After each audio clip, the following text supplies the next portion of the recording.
যাও পাঠায় দিলাম। মুসা আলাইহিস সালাতু ওয়াস সালাম যখন হারুন আলাইহিস সালাতু ওয়াস সালামকে সঙ্গে করে নিয়ে যখন ফেরাউনের কামরার মধ্যে চলে গেলেন, গেটের থেকে আওয়াজ দিচ্ছেন, এই ফেরাউন, হুঙ্কার দিয়ে বলছেন আওয়াজ ধরে, হে ফেরাউন আছো, বের হও কামরার থেকে, হুজরাত থেকে। কে ডাকে? বলে আমি আল্লাহ পাকের পাঠানো একজন পয়গাম্বার মুসা আলাইহিস সালাতু ওয়াস সালাম। হুঙ্কার দিয়েছেন। হুঙ্কার এটা হলো ইমানের দৌলত, হুঙ্কার হলো ইমানের একটা মজা, হুঙ্কার হলো ইমানের একটা স্বাদ। আমার আর আপনার ইমানই তো দুর্বলতা। হুঙ্কার আসবে কোত্থেকে? আমার আপনার হুঙ্কার আসে হলো ভিন্ন মুখে। মুসা আলাইহিস সালাতু ওয়াস সালাম ফেরাউনকে ডাক দেয়, বলে আমি আল্লাহ পাকের পক্ষ থেকে এসেছি, আল্লাহ পাক আমাকে পাঠিয়েছেন।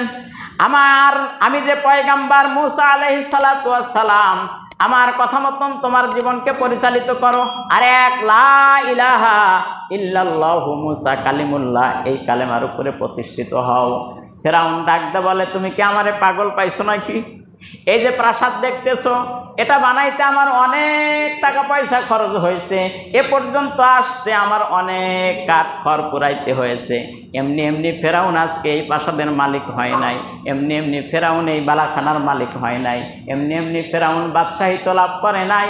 এই বাদশাহিত্ব লাভ করতে অনেক খড়কুটা পুরাইতে হয়েছে, নচেত একজন কবরস্থানের দারোয়ান থেকে এ পর্যন্ত আসা সম্ভব ছিল না। ফেরাউন এত বড় বাদশা, অথচ তার জীবনী তালাশ করলে দেখা যায় বর্তমান প্রেক্ষাপটের সময় যত নেতা খেতারা পলাইতেছে, এক একজন এক একটার জায়গার থেকে বড় বড় চোরগুলাকে চোরের আসনগুলাকে লুটে পুটে নিয়ে চলে যাচ্ছে। বড় বড় জায়গার ভিতর থেকে এগুলা বের হইতেছে। এগুলা ওই রূপ। এনারাও বলেছিল আমরাও